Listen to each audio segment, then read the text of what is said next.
I know you follow the space super closely. I'm talking to someone who knows the space well, but it was very obvious it's going to get there. And, there's still more work to do. But it's a good example where we always prioritized being ambitious and safety at the same time, right? And equally committed to both and pushed hard. And, couldn't be more thrilled with how it's working, how much people love the experience. And this year has definitely, we've scaled up a lot and we'll continue scaling up in 26. That said, the competition is heating up. You've been friendly with Elon, even though technically he's a competitor, but you've been friendly with a lot of tech CEOs in that way, just showing respect towards them and so on. What do you think about the robotaxi efforts that Tesla is doing? Do you see it as competition? What do you think? Do you like the competition? We are one of the earliest and biggest backers of SpaceX as Google, right? So, thrilled with what SpaceX is doing and fortunate to be investors as a company there, right? And look, we don't compete with Tesla directly. We are not making cars, etc., right? We are building L4-5 autonomy. We're building a Waymo driver, which is general purpose and can be used in many settings. They're obviously working on making Tesla self-driving too. I've just assumed it's a de facto that Elon would succeed in whatever he does. So, that is not something I question. So, but I think we are so far from these spaces are such vast spaces. Like I think about transportation, the opportunity space. The Waymo driver is a general purpose technology we can apply in many situations. So you have a vast green space. In all future scenarios, I see Tesla doing well and, Waymo doing well.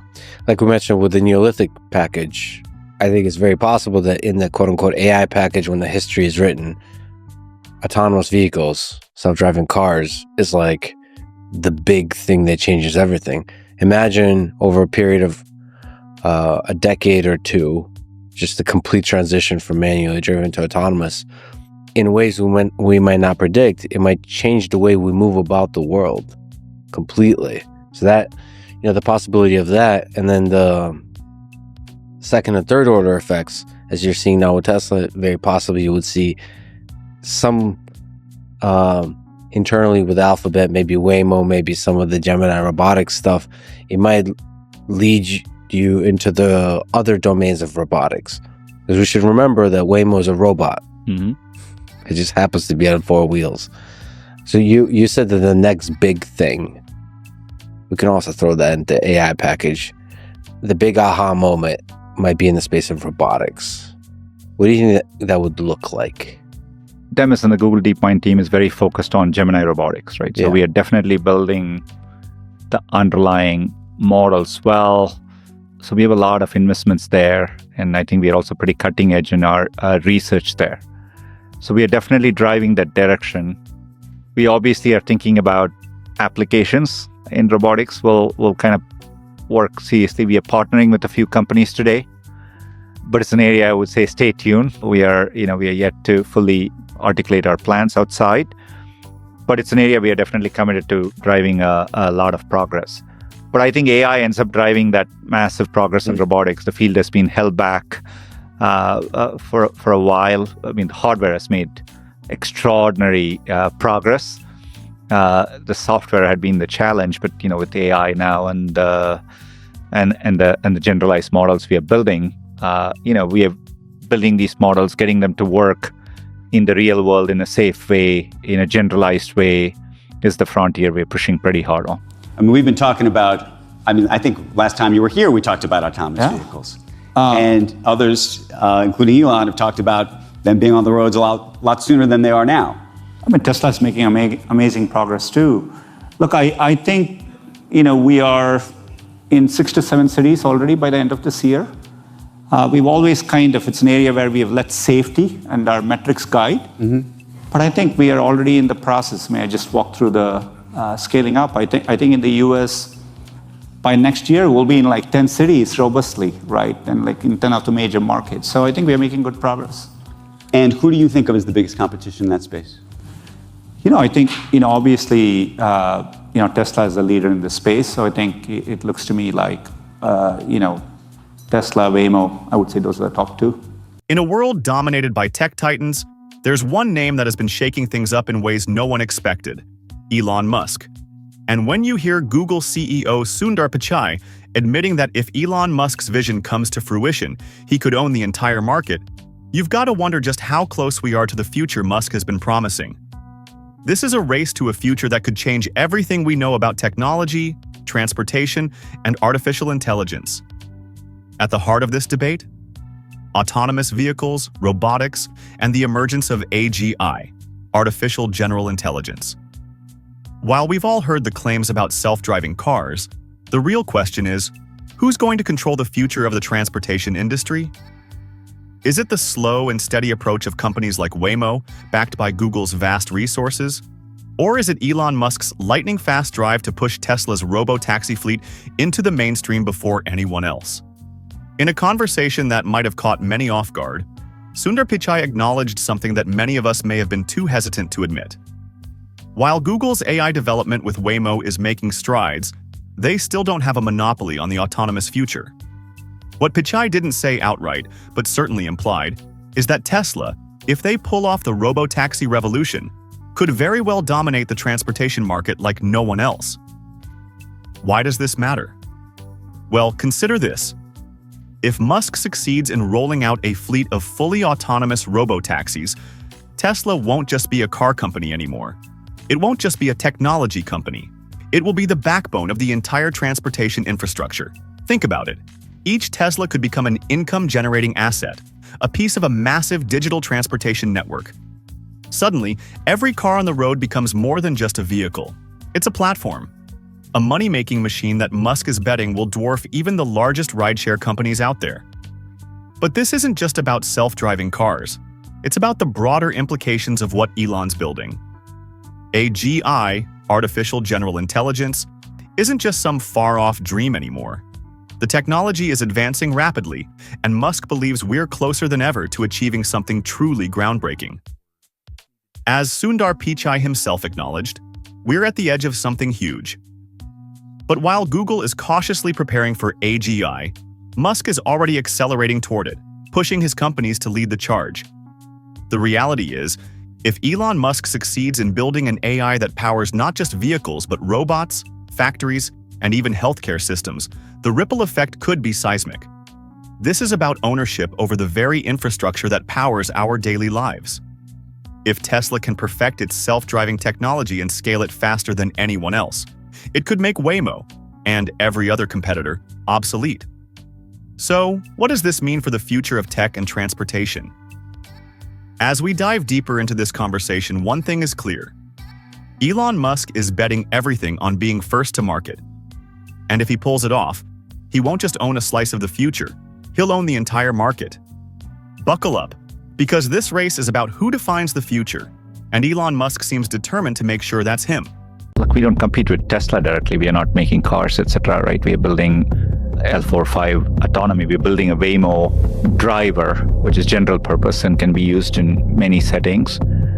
They're obviously working on making Tesla self-driving too. I've just assumed it's a de facto that Elon would succeed in whatever he does. So, that is not something I question.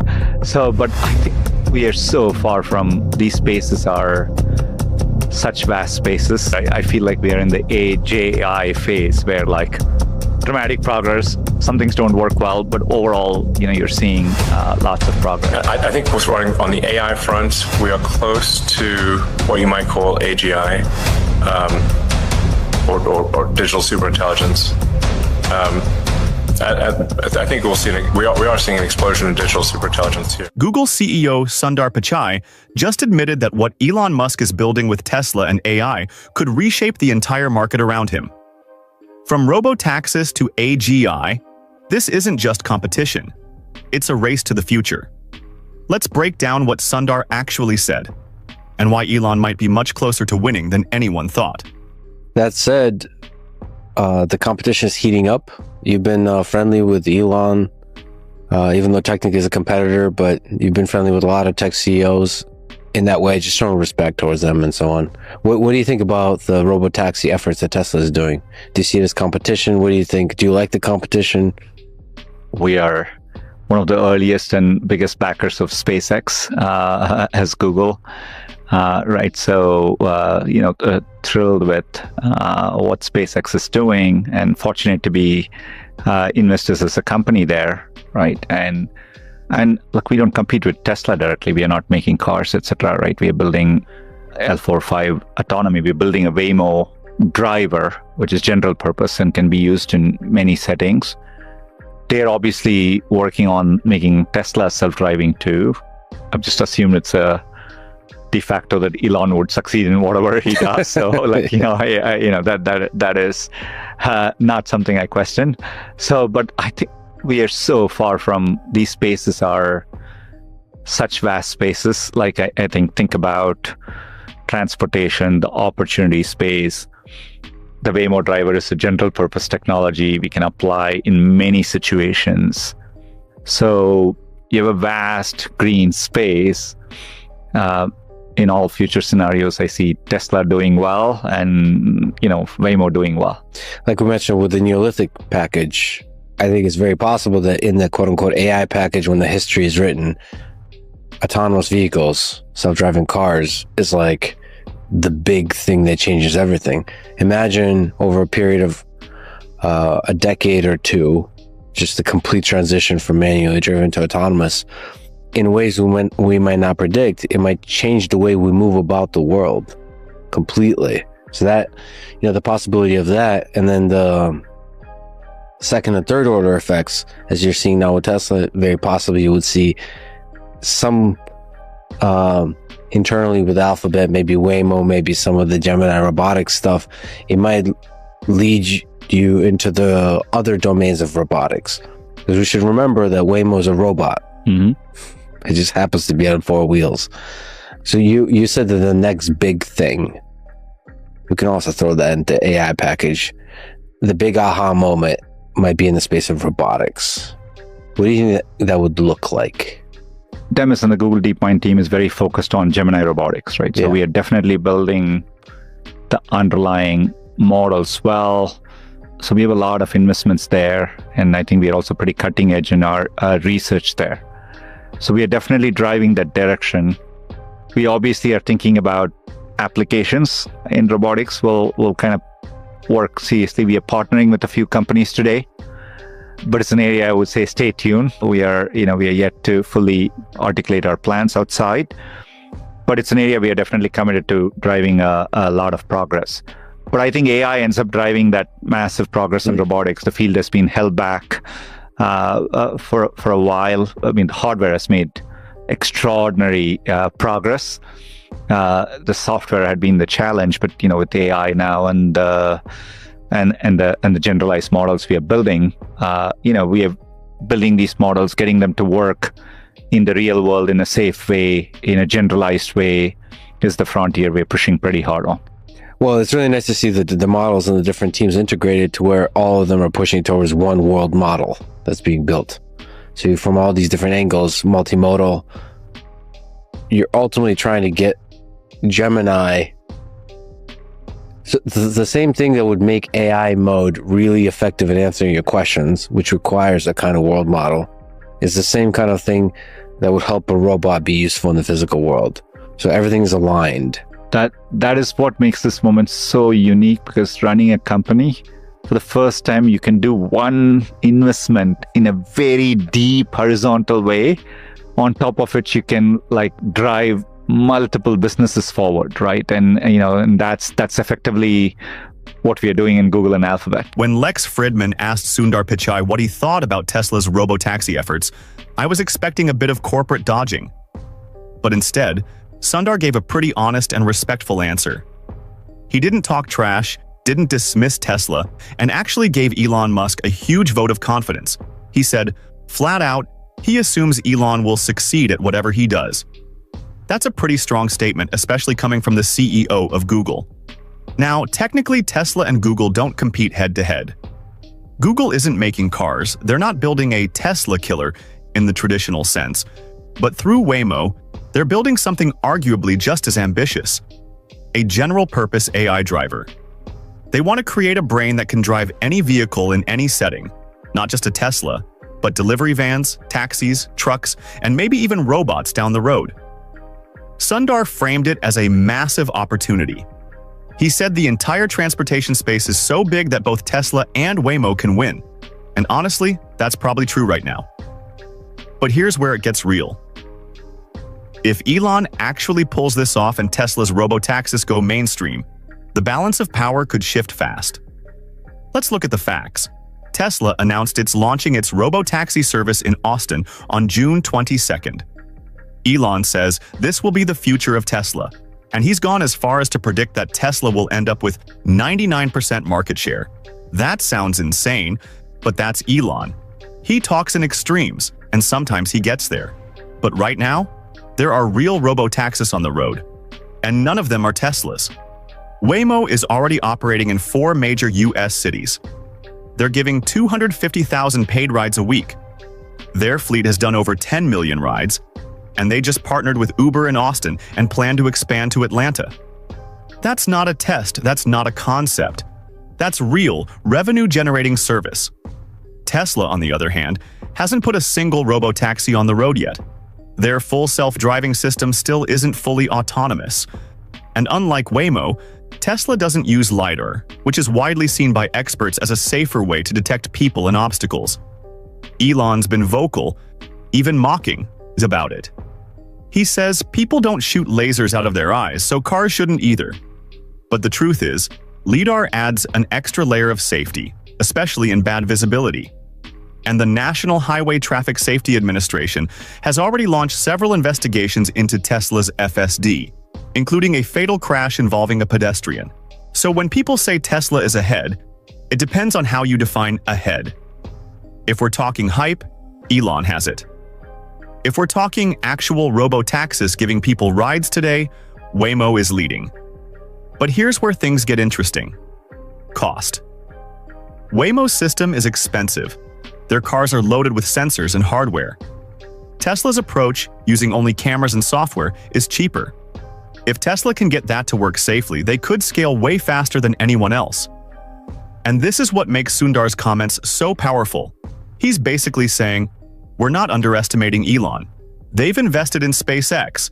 They know what he's capable of, and they're treating Tesla not as a direct rival, but as part of the same massive shift that's reshaping transportation, robotics, and AI all at once. That's the bigger picture. Sundar mentioned something important: that Waymo is a robot on wheels. It's not just about driving.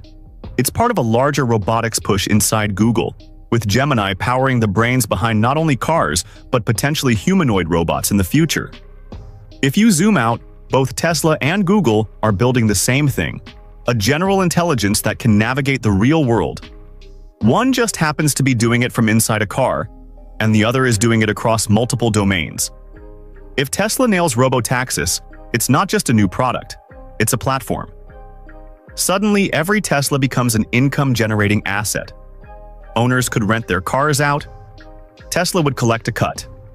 That could completely flip the auto industry and give Tesla a serious advantage not just over car makers, but over Uber, Lyft, and maybe even over Google, if Waymo can't scale fast enough. At the same time, it's clear Sundar and the Google team aren't just sitting still. They're investing heavily in AI, robotics, and world models. And they've got the money to wait this out. Alphabet made $100 billion in profit last year. Waymo's $4.1 billion in losses barely registers on their balance sheet.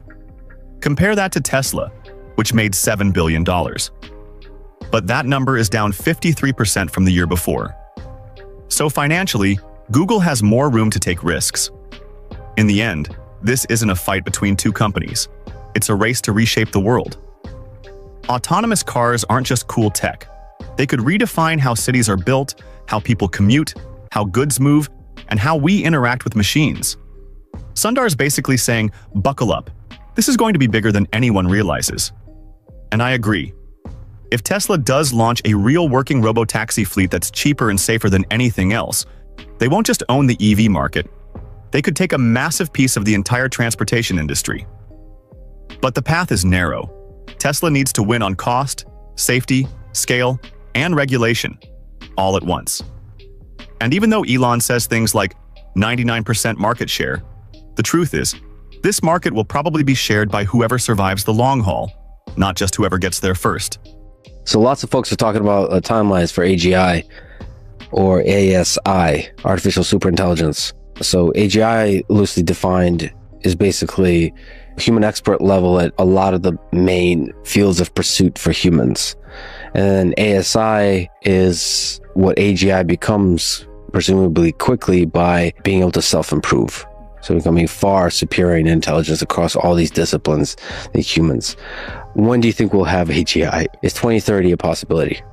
There's one other term we should throw in there. I don't know who used it first. Maybe Karpati did. AJI. Have you heard AJI? The artificial jagged intelligence. Sometimes feels that way, right? Both there are progress and you see what they can do, and then like you can trivially find they make numerical errors or counting R's in strawberry or something, which seems to trip up most models or whatever it is, right? So maybe we should throw that term in there. I feel like we are in the AJI phase where like dramatic progress, some things don't work well, but overall, you're seeing lots of progress. But if your question is, will it happen by 2030? Look, we constantly move the line of what it means to be AGI. There are moments today, like sitting in a Waymo in a San Francisco street with all the crowds and the people and kind of work its way through. I see glimpses of it there.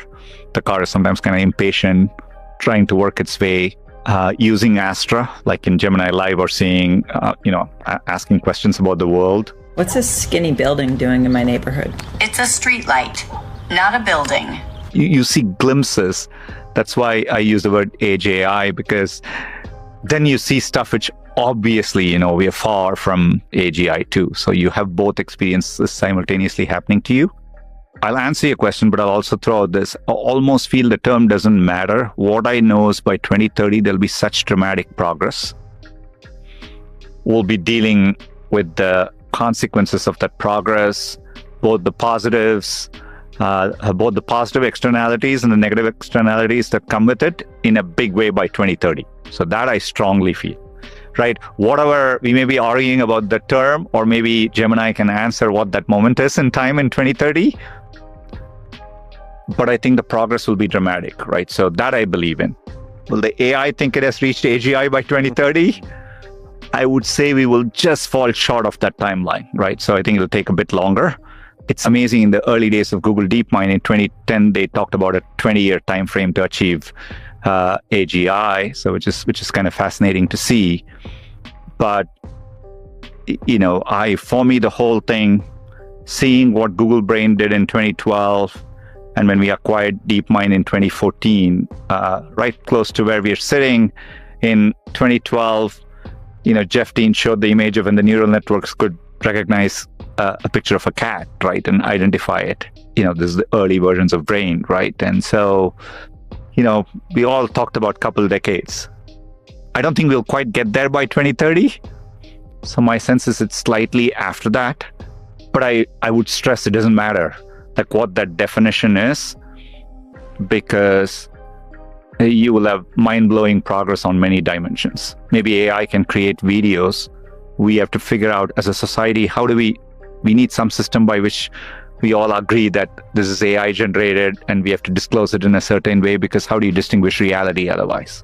Yeah, there's so many interesting things you said. So first of all, just looking back at this recent, now feels like distant history with Google Brain. I mean, that was before TensorFlow was made public and open sourced.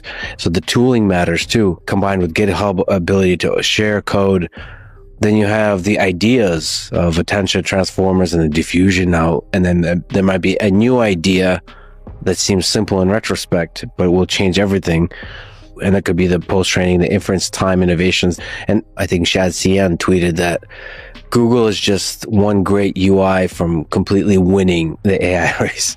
Meaning like UI is a huge part of it. Like how that intelligence I think Logan Kirkpatrick likes to talk about this right now. It's an LLM, but when is it going to become a system where you're talking about shipping systems versus shipping the particular model?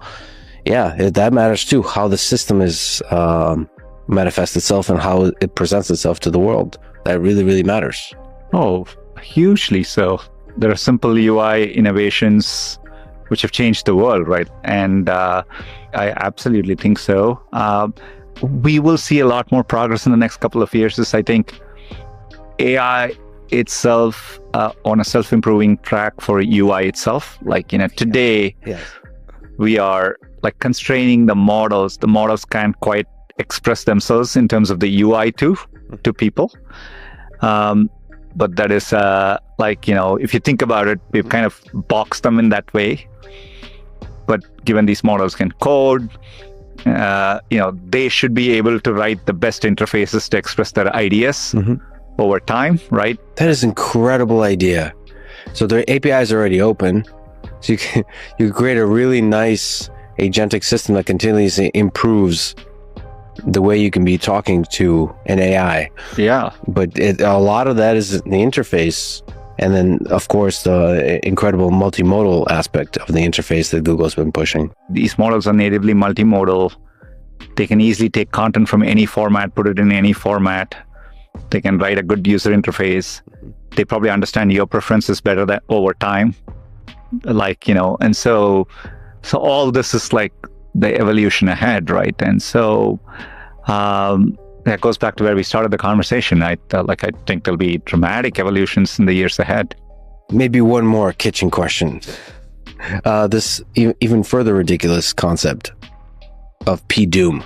So the philosophically minded folks in the AI community think about the probability that AGI and then ASI might destroy all of human civilization. I would say my P-doom is about 10%. Do you ever think about this kind of long-term threat of ASI? Well, every year has been somewhat pivotal, and this one's no different. In terms of interesting things that hopefully are accomplished this year, getting Starship to be fully reusable, so that we catch both the booster and the ship, which would be the first fully reusable orbital rocket ever in history, would be a profound breakthrough, as the essential breakthrough necessarily to make life multiplanetary and ultimately become a spacefaring civilization. We've got Neuralink, which has now helped 5 patients restore capability using the telepathy implant, where they're able to control a computer simply by thinking. We'll be doing our first patient to restore sight with our blind sight implant, which is either end of this year or early next. In fact, that first patient might be in UAE, since we have a relationship with UAE and the Cleveland Clinic there. I think what's running on the AI front, we are close to what you might call AGI, or digital superintelligence. I think we are seeing an explosion in digital superintelligence here. And then we've got at Tesla, we'll be launching unsupervised autonomy, basically self-driving cars with no one in them, in Austin next month. So it's a big year for sure. Many other things in the works too. Sundar Pichai had a lot to say when Lex Fridman brought up AGI, artificial general intelligence. And honestly, it was a thoughtful, realistic take. He acknowledged how far things have come, but also reminded us how far we still have to go. He even joked about AGI, artificial jagged intelligence, a funny but honest term to describe where we are today. Moments of brilliance from these AI models followed by really dumb mistakes, like failing to count letters in the word strawberry. It's true. We're in this weird phase where AI can write essays, solve math problems, and drive cars in downtown San Francisco, and yet sometimes it can't answer a basic question without tripping over itself. So when Sundar says we'll see mind-blowing progress by 2030, but that true AGI might come a little after that. I get it. It's a cautious optimism. He's been in this space long enough to know it's not just about raw capability, it's also about alignment, safety, hardware, ethics, and scale. He's talking about society needing tools to handle fake AI-generated videos. He's thinking long-term, big picture, responsible deployment. But then, we hear from Elon Musk, and he's on the other side of that optimism scale. To him, we're basically already there. At the Qatar Economic Forum, Elon flat out said we're close to AGI, or as he calls it, digital superintelligence. That's not just hype. It's his belief that the explosion in AI we're seeing right now is the real deal. He's got multiple projects pushing the boundaries all at once. Neuralink implants helping people control computers with their thoughts, a SpaceX Starship that might soon become the first fully reusable orbital rocket, and Tesla's unsupervised robo-taxi fleet about to hit the streets of Austin. From his point of view, this is the year everything changes. Not 2030, not 5 years from now. Now. That's the Elon difference. He's always working in fast forward. Whether or not he's right is still up for debate, but what's clear is he's pushing the envelope on every front. And this is where the contrast gets fascinating. Sundar is saying, we're close, but we still have time to prepare and shape this. Elon is saying, it's already here. Buckle up. If Elon is even halfway right, he's about to leapfrog everyone. And I mean everyone, because AGI isn't just a fancy AI milestone. It's the gateway to everything: self-driving cars, humanoid robots, real-time language processing, robotics, diagnostics, autonomous factories, you name it. If Tesla's cars go fully autonomous without supervision, and if they beat Waymo, which has spent billions just to get to 4 cities, then Tesla becomes more than a car company. It becomes the infrastructure of transportation. Every car turns into a software platform.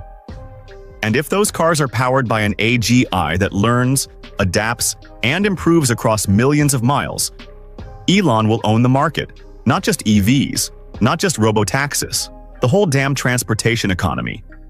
Meanwhile, Sundar's Alphabet, for all its brilliance, is still explaining AI's limits and building slowly. You can respect that. In fact, we need companies like Google to take a responsible, measured approach.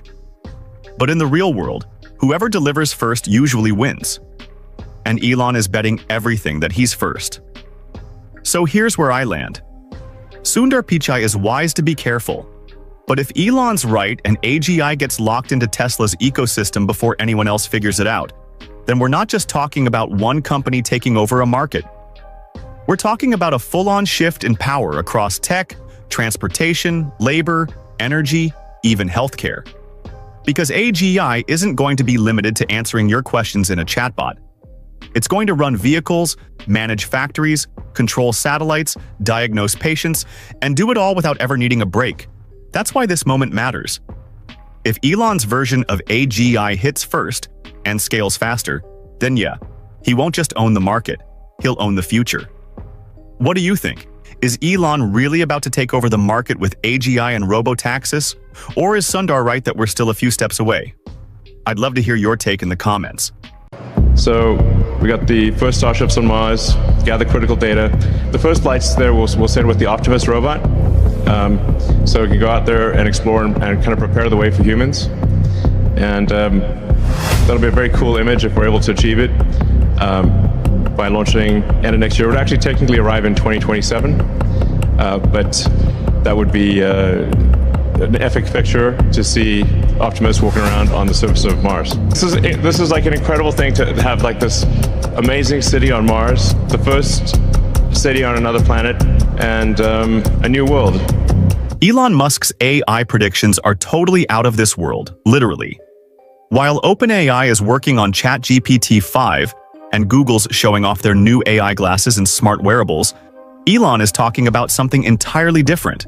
He's talking about Mars, AI-powered rockets, humanoid robots exploring another planet, satellites run by artificial intelligence connecting Earth to Mars in real time. The truth is, the real alien here might actually be Elon Musk. Don't believe it? Watch this. So we're looking at different locations. The lead candidate right now is the Arcadia region. Mars has a lot of real estate, but when you combine all of the factors and say, okay, we can't be too close to the poles. We need to be near ice, water, and can't be too mountainous for the rockets. Then it narrows down to a smaller region. So Arcadia is one of my daughter's name is Arcadia, actually, and is one of the options. So we got the first starships on Mars, gather critical data. So the first flights there we'll send with the Optimus robot, so we can go out there and explore and kind of prepare the way for humans. And that'll be a very cool image if we're able to achieve it by launching end of next year. It would actually technically arrive in 2027, but that would be an epic picture to see Optimus walking around on the surface of Mars. And then with the launching 2 years later, we'd be sending humans. Assuming the first missions are successful and they land successfully, we'd send humans on the next mission, and we'd really start building the infrastructure for Mars. So anyway, maybe just to be safe, we might just do two landing episodes with the Optimus and do the third one with humans. We'll see. So that classic picture of the workers on the Empire State.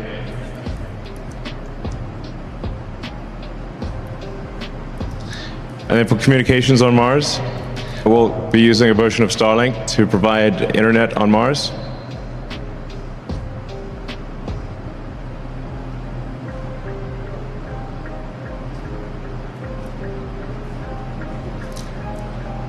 Yeah, so the speed of light, even at moving at the speed of light, your best case scenario is, I guess, running around 3.5 minutes to Mars, and then worst case is 22 minutes or more because Mars is on the other side of the sun from Earth. So anyway, it's quite challenging to do high bandwidth communications with Mars, but Starlink will achieve that. Yeah, and then we'll have the first humans lay the groundwork for permanent presence on the surface. And yeah, the goal, like I said, will be to make Mars self-sustaining as quickly as possible.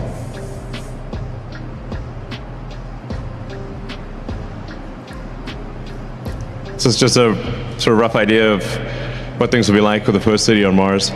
My guess is we'll probably put the launch pads a little further away, or the landing pads, just in case. But for Mars, we're going to need a lot of solar power. You can't really walk around on the surface of Mars, at least as yet, until Mars is terraformed to be like Earth. You need to walk around with a Mars suit and be initially in kind of like glass domes. But it would work, and eventually we can make Mars into an Earth-like planet. And we want to get to the point where we're transferring over 1 million tons at every Mars transfer window. And then that's like a serious civilization. A megaton per transfer window. Elon Musk just made it official. The first explorer to walk the surface of Mars won't be a human. It'll be Optimus, the humanoid AI robot Tesla's been developing behind the scenes. According to Musk, SpaceX's massive Starship rocket will carry the Optimus robots to Mars as early as 2026, with the mission aimed at preparing the Martian environment before humans ever set foot there. He even posted about it directly on X, formerly Twitter, marking the first time he publicly connected Tesla's humanoid robot to an actual Mars mission. This isn't speculation anymore. It's part of the plan. And Musk already has a destination picked out, a region on Mars called Arcadia. It's not just any spot, it was chosen strategically. The area has the right elevation, it's near access to ice water, and it's relatively flat, which makes it ideal for landing rockets. It's also symbolic. Elon named his daughter Arcadia. So yeah, this one's personal. Now, I know how this sounds, like science fiction. But this is real. The plan is to send fully uncrewed starships loaded with AI robots to scout terrain, gather scientific data, and even begin testing infrastructure before human arrival. No astronauts, no flag planting ceremony. Just a robot silently walking out onto the surface of Mars. The first life form to do it. That's the first footprint on Mars, and it won't belong to us. It'll belong to a machine. And let's be clear, this isn't just Elon dreaming out loud. He's serious about this. He said that if everything goes to plan, the first Starship carrying Optimus could launch by the end of next year, with actual arrival on Mars sometime in 2027. That's less than 2 years away. Let that sink in. In under 24 months, we could be watching footage of a humanoid AI robot walking across an alien planet. And Elon, being Elon, he's already thinking ahead. He's considering sending multiple Optimus missions before any humans go, just to be cautious. And honestly, that's brilliant. Send the robots first. Let them take the risk. If something fails, we reset and improve. We don't mourn. We iterate. It's the kind of calculated risk that actually increases the odds of long-term success. And here's what really hits me. If that moment actually happens, if the world sees a Tesla-built robot walking around on Mars, captured live on camera, it will be one of the most powerful images of the century. Not because of how futuristic it looks, but because of what it means. It signals a turning point, that for the first time, AI has become the ambassador of Earth. That humanity trusted a machine to take the first step toward colonizing another world. That's not just history, that's legacy. Now that we've got the robot on Mars, how are we going to talk to it? Let's watch what Elon said next. And we really start building the infrastructure for Mars. So, anyway, maybe just to be safe, we might just do two landing episodes with the Optimus and do the third one with humans. We'll see. So that classic picture of the workers on the Empire State.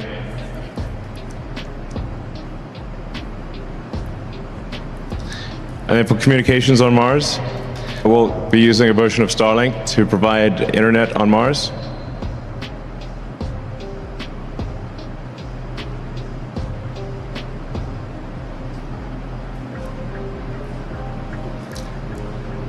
Yeah, so the speed of light, even at moving at the speed of light, your best case scenario is, I guess, running around 3.5 minutes to Mars, and then worst case is 22 minutes or more because Mars is on the other side of the sun from Earth.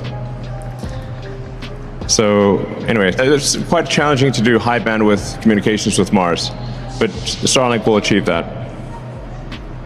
Yeah, and then we'll have the first humans lay the groundwork for permanent presence on the surface. And yeah, the goal, like I said, will be to make Mars self-sustaining as quickly as possible.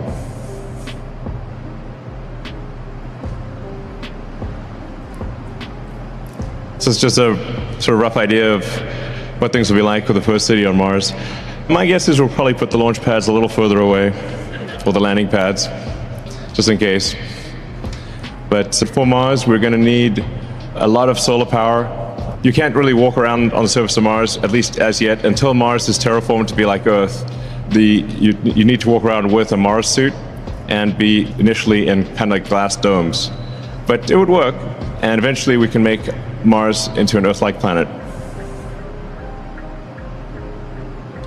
And we want to get to the point where we're transferring over 1 million tons at every Mars transfer window. And then that's like a serious civilization. A megaton per transfer window.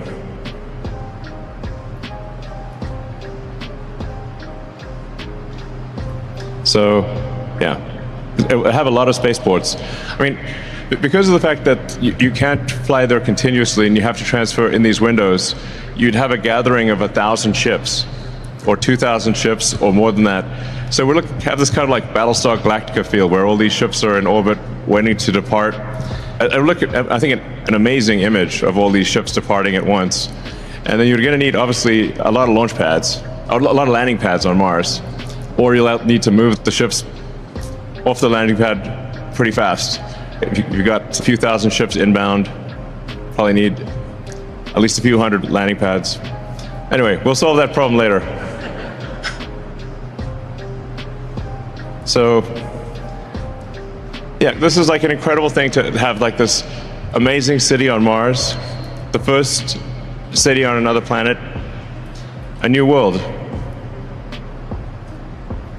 And it's also an opportunity to, I think, for the Martians to rethink how they want civilization to be.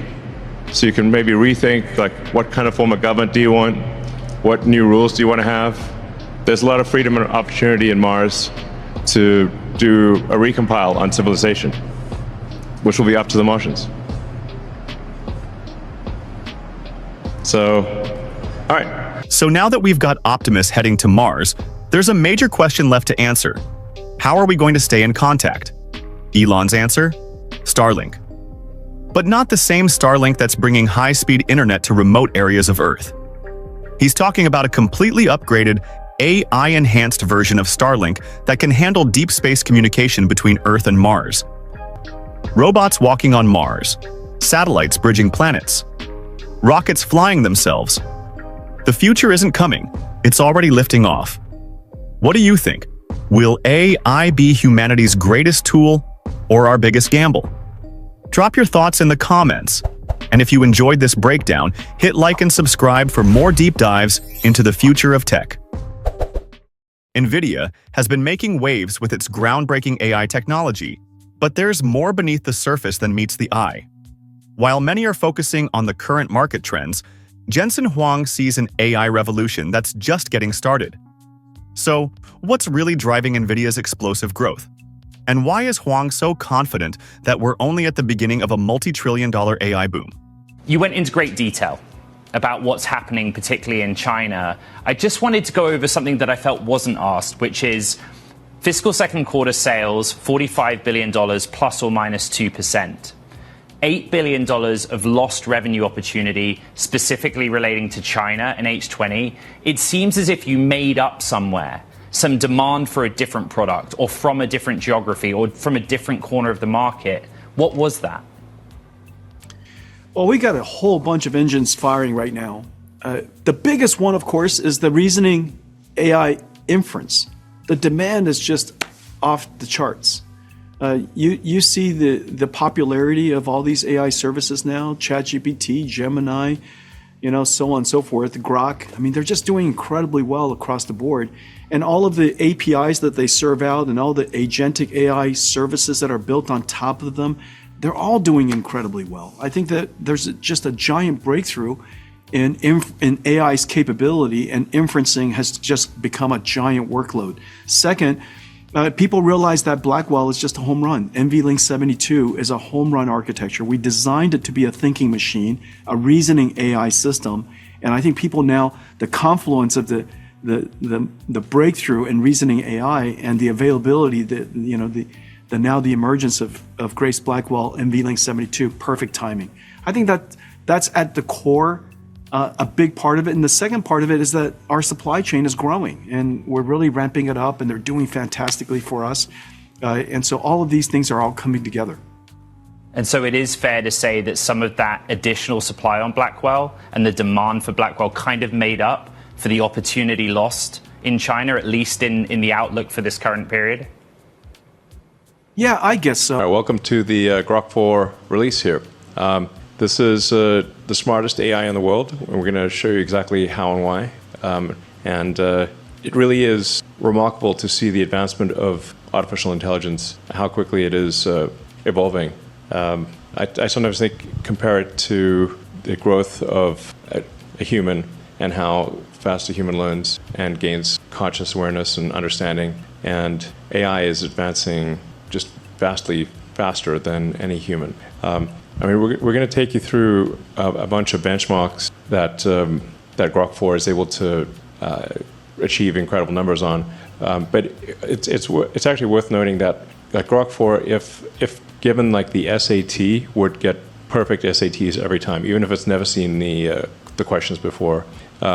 And if even going beyond that to say like graduate student exams like the GRE, it will get near perfect results in every discipline of education. So from the humanities to like languages, math, physics, engineering, pick anything. And we're talking about questions that it's never seen before. These are not on the internet. And Grok 4 is smarter than almost all graduate students in all disciplines simultaneously. Like it's actually just important to appreciate that's really something. And the reasoning capabilities of Grok are incredible. So there's some people out there who think AI can't reason, and look, it can reason at superhuman level. And frankly, it only gets better from here. So we'll take you through the Grok 4 release and show you like the pace of progress here. I guess the first part is in terms of the training, we're going from Grok 2 to Grok 3 to Grok 4. We've essentially increased the training by an order of magnitude in each case. So it's 100 times more training than Grok 2, and that's only going to increase. So it's frankly, I don't know. In some ways, a little terrifying, but the growth of intelligence here is remarkable.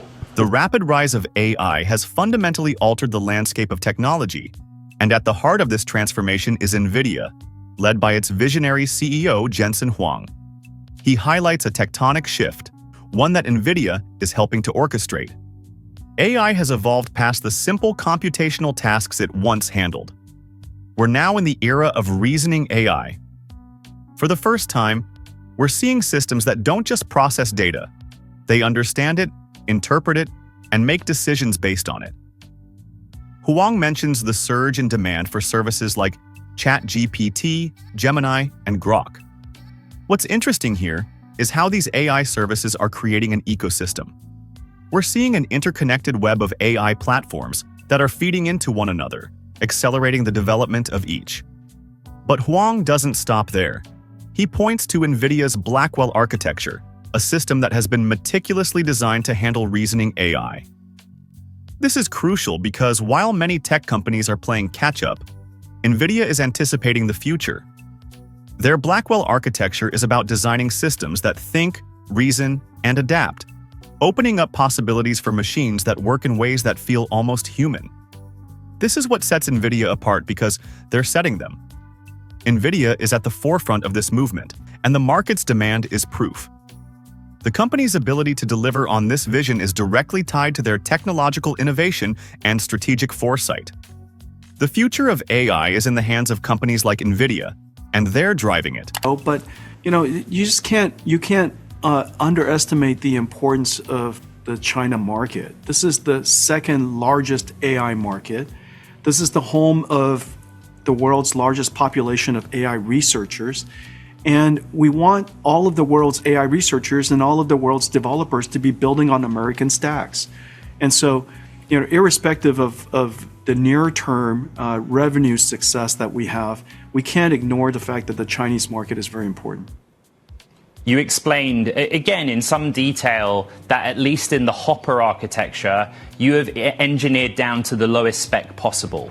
It's not possible to do anything different with Hopper for the Chinese market.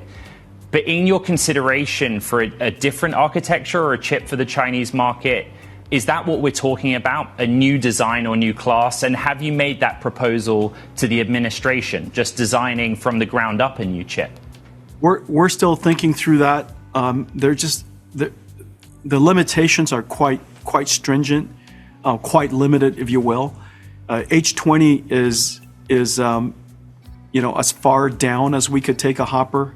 We don't know how to make it even less, and so that's really the limit. So there aren't main, the limitations are quite stringent. So we have to really think through it. Whatever we make ultimately has to add value to the market, and so it's a really tightrope because the Chinese competitors have evolved and advanced greatly over the last year. Like everybody else, they're doubling, quadrupling their capabilities every year, and the volume is increasing substantially. And remember, these are data center chips; they don't have to be small; they could be quite large. Without American technology, the availability of Chinese technology will fail the market. And so, whatever we offer has to at least be competitive and has to add value to the market. Jensen, does Huawei have an AI accelerator or a GPU that is performant as H20 or is performant of other classes of GPU that you make? Huawei's technology, based on our best understanding at the moment, and we have a lot of ground truth there, is probably comparable to an H200. And so they've been moving quite fast, and they've also offered this new system called Cloud Matrix that scales up to even a larger system than our latest generation Grace Blackwell. And so they're Huawei, as you know, is a formidable technology company, and they're not sitting still. And they look for ways to compete, and they're quite formidable. With that in mind, you've kind of explained the landscape now, NVIDIA's ability to operate in China. And I mean, you and I this year alone have already discussed the idea that there are 50% of the world's AI researchers in or from China. But are you having a sense of the vacuum created that those big names, I think about Tencent or Alibaba or Baidu, that were buyers of H20, that they've already pivoted and turned to the offering from Huawei because of the policy that is in place? Yeah, they have no choice but to, one of the challenges of the changing regulations is the ability for markets to trust the NVIDIA and ultimately American platforms. And so it's prudent, I think, for the Chinese customers to make sure that they develop their stack on Huawei, and because it's hard to rely on American technology at this point. And so that's one of the unfortunate parts of changing policies. But anyhow, I have every confidence that if able to compete, American companies will compete. This is, to write off American technology companies is not smart. This is the home of some of the brightest computer scientists in the world. American companies are incredibly competitive. We just have to have the confidence to go compete. And if we have the confidence to compete, we will win. Let's just talk about how smart Grok 4 is. So I guess we can start discussing this benchmark called Humanity's Last Exam. And this benchmark is a very, very challenging benchmark. Every single problem is curated by subject matter experts. It's in total 2,500 problems, and it consists of many different subjects: mathematics, natural sciences, engineering, and also all the humanity subjects. So essentially, when it was first released, actually like earlier this year, most of the models out there can only get single-digit accuracy on this benchmark. Yeah, so we can look at some of those examples. So there is this mathematical problem, which is about natural transformations in category theory. And there's this organic chemistry problem that talks about electrocyclic reactions. And also there's this linguistic problem that tries to ask you about distinguishing between closed and open syllabus from a Hebrew source text. So you can see also it's a very wide range of problems. And every single problem is PhD or even advanced research level problem. Yeah, I mean, there are no humans that can actually answer these, can get a good score. I mean, if you actually say, like, any given human, what's the best that any human could score? I mean, I'd say maybe 5% optimistically. Yeah. So this is much harder than what any human can do. It's incredibly difficult. And you can see from the types of questions, like you might be incredible in linguistics or mathematics or chemistry or physics or any one of a number of subjects, but you're not going to be at a postgrad level in everything. And Grok 4 is a postgrad level in everything. Like it's just, some of these things are just worth repeating. Like Grok 4 is postgraduate, like PhD level in everything. Better than PhD, but like most PhDs would fail. So it's better that said, I mean, at least with respect to academic questions, I want to just emphasize this point. With respect to academic questions, Grok 4 is better than PhD level in every subject, no exceptions. Let's give a moment to the geopolitical landscape Huang touches on. The China question is one that looms large for any tech company with global ambitions, and NVIDIA is no exception.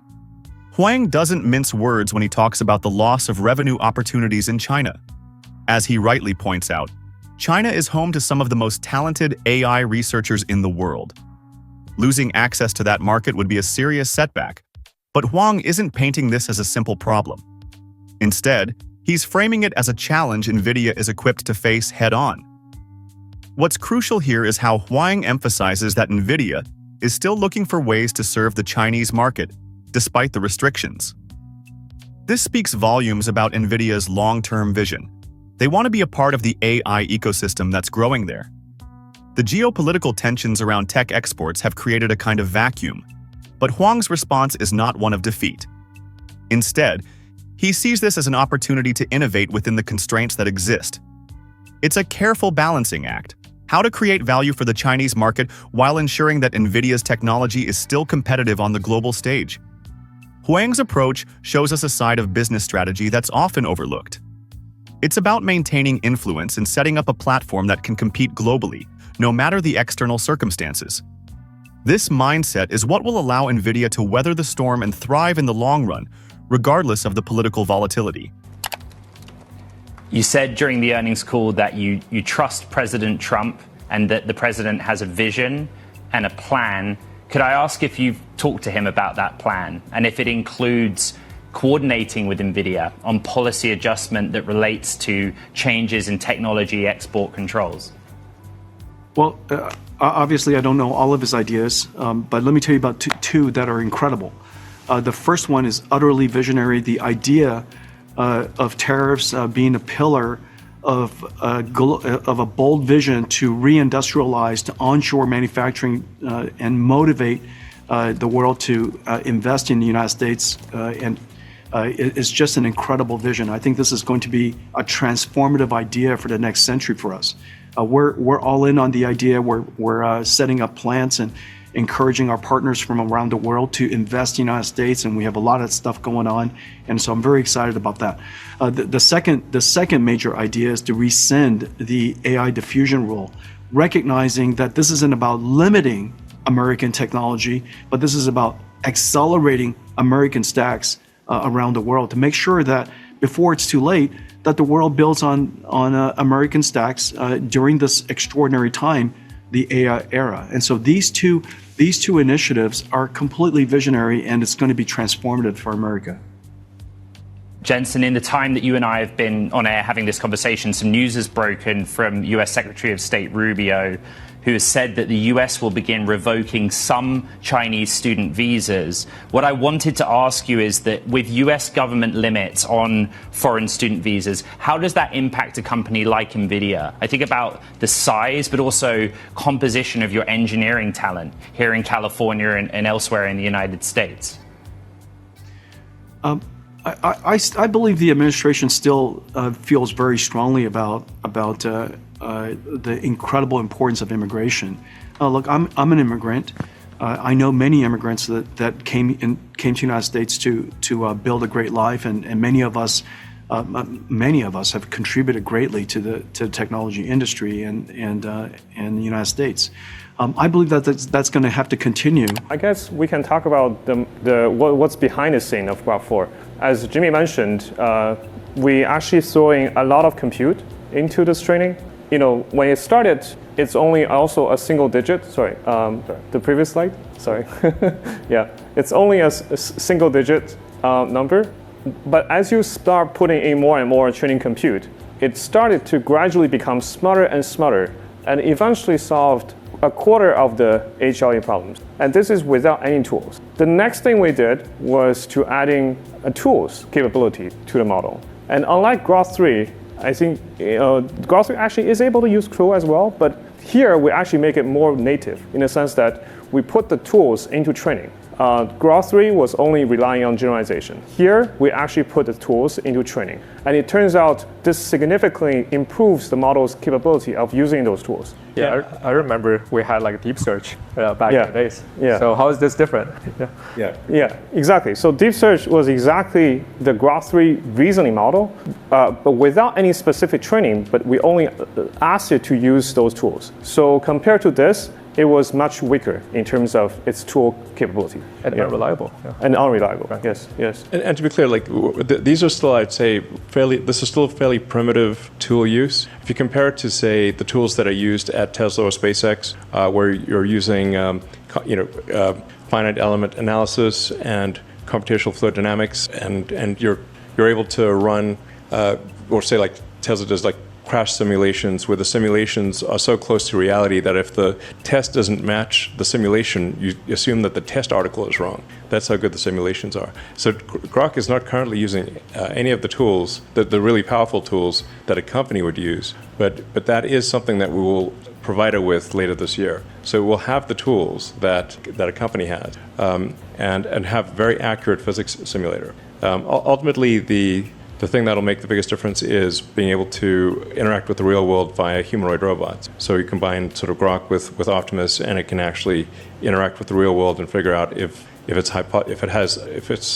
can formulate an hypothesis and then confirm if that hypothesis is true or not. So we're really, think about like where we are today. We're at the beginning of an immense intelligence explosion. We're in the intelligence Big Bang right now, and we're at the most interesting time to be alive of any time in history. Yeah. Now that said, we need to make sure that the AI is a good AI, good Grok. Then he addresses a key aspect of NVIDIA's competitive landscape: Huawei. While NVIDIA is trying to maintain its lead, companies like Huawei are rapidly catching up, particularly with the introduction of systems like Cloud Matrix. Here, Huang does something rare. He acknowledges it and underscores the need for NVIDIA to keep innovating. What's interesting here is how Huang doesn't seem threatened by Huawei's advancements.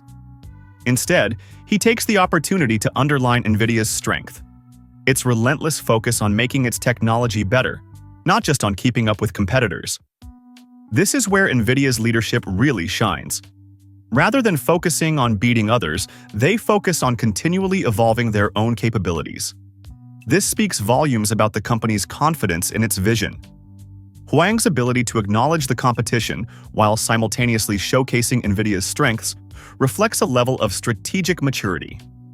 The AI race is about who can sustain innovation over time, and NVIDIA's focus on scaling its technology and maintaining flexibility gives it the edge.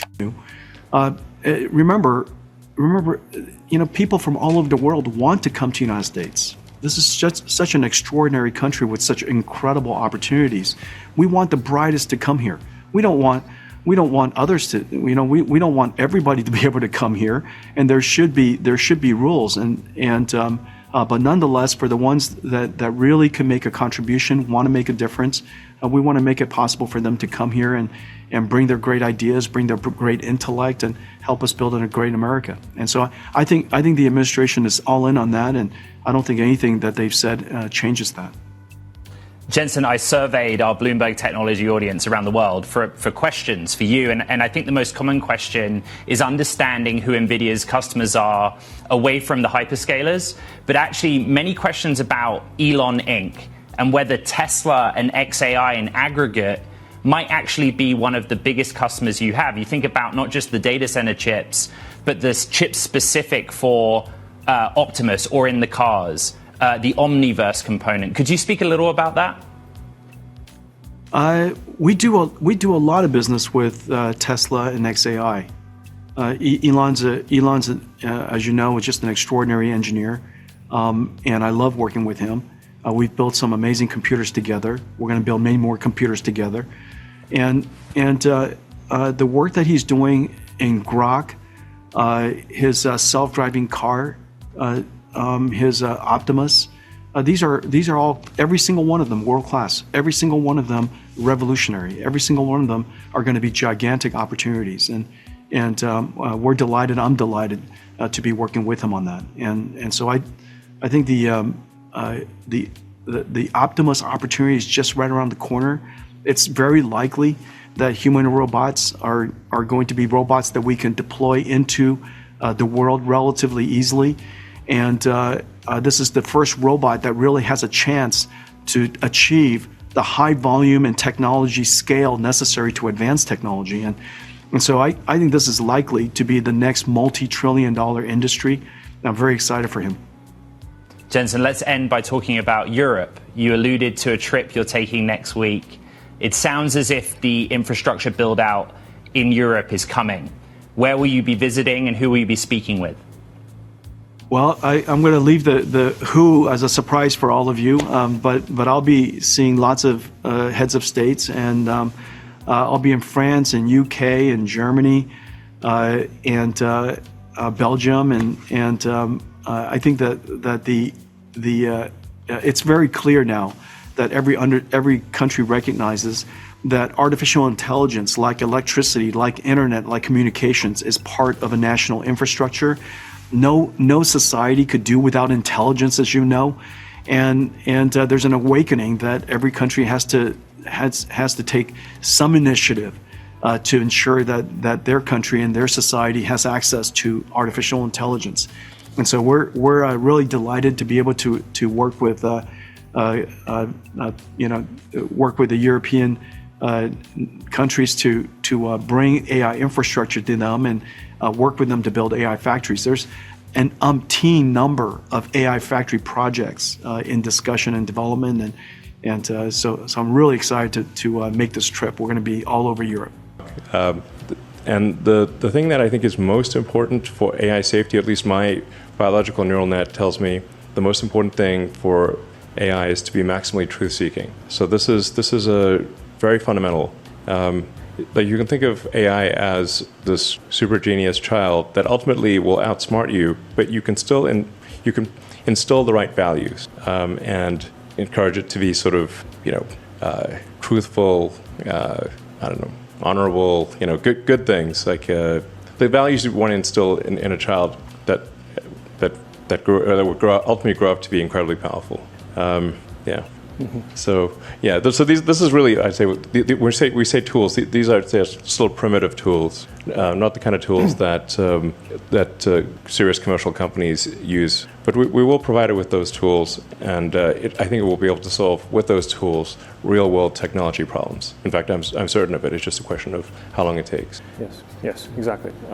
So is it just compute all you need, Tony? Sorry? Is it just compute all you need at this point?